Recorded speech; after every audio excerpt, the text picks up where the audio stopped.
একটা ছোট্ট গ্রাম, নাম চন্দ্রপুর। গ্রামটা খুবই সুন্দর, কাঁচা রাস্তা, চারিদিকে পুকুর, চারিদিকে ধান ক্ষেত। কিন্তু এই গ্রামে একটা সমস্যা ছিল। গ্রামের মানুষ খুবই একাকী আর স্বার্থপর হয়ে উঠেছিল।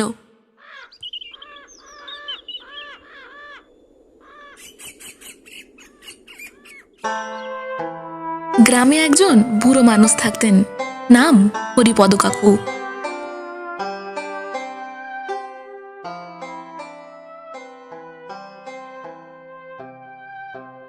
তিনি প্রতি সন্ধ্যায় বাড়ির সামনে একটা মাটির প্রদীপ জ্বালাতেন। কেউ জানতো না কেন তিনি এটা করতেন। একদিন গ্রামের এক ছেলে রবিন জিজ্ঞাসা করলো, কাকু, প্রতিদিন এই প্রদীপ জ্বালান কেন আপনি? হরিপদ কাকু হেসে বললেন, এই আলো শুধু আমার ঘরের জন্য নয়, এটা পথ হারানো মানুষের জন্য। রবিন কথাটা কিছুই বুঝতে পারল না। দিনে দিনে গ্রামে যেন ঝগড়াগুলো বাড়তে লাগলো। কেউ কারোর বিপদেও পাশে দাঁড়াতো না, কেউ কাউকে সাহায্যও করতে চাইতো না। একদিন হঠাৎ করেই ঝড় শুরু হলো, বিদ্যুৎ চলে গেল, চারিদিকে অন্ধকার নেমে এলো।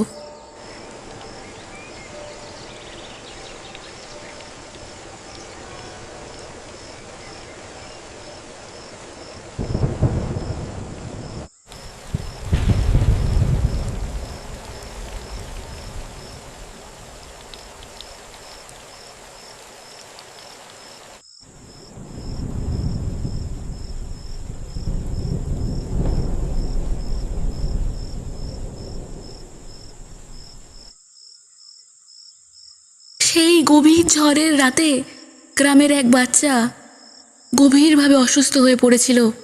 তাকে নিয়ে হাসপাতাল যাওয়ার একান্ত প্রয়োজন ছিল, কিন্তু বাইরের সেই এত ঘুটঘুটে অন্ধকারে কেউই সাহস পাচ্ছিল না বাড়ির বাইরে বেরোনোর। কিন্তু অত সেই ঝড় জলের মধ্যেও হরিপদ কাকুর সেই প্রদীপখানা এখনো জ্বলে রয়েছে। সেই আলো দেখেই লোকজন একে একে বেরিয়ে এলো, কেউ লণ্ঠন নিয়ে, কেউ কারোর প্রদীপ নিয়ে।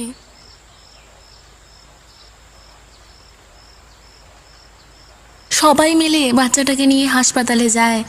এইভাবেই তারা বাচ্চাটির প্রাণ বাঁচায়।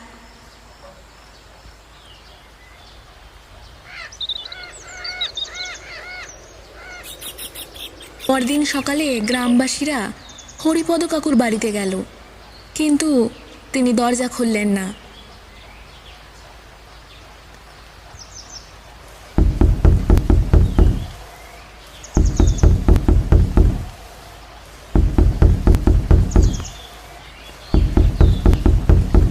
ভেতরে ঢুকে দেখে সবাই হরিপদ কাকু চির ঘুমে শুয়ে আছেন। সেদিন গ্রামের সবাই বুঝতে পারল একটা ছোট্ট আলো কত বড় পরিবর্তন আনতে পারে। সেদিন থেকে চন্দ্রপুর গ্রামের প্রতিটি বাড়িতে সন্ধ্যায় একটা করে আলো জ্বলতে লাগলো। শুধু আলো নয়, মানুষের মনও আলোকিত হলো। একজন মানুষের ভালো কাজ পুরো সমাজকে বদলে দিতে পারে। আলো শুধু ঘরে নয়, মনেও জ্বালানো দরকার।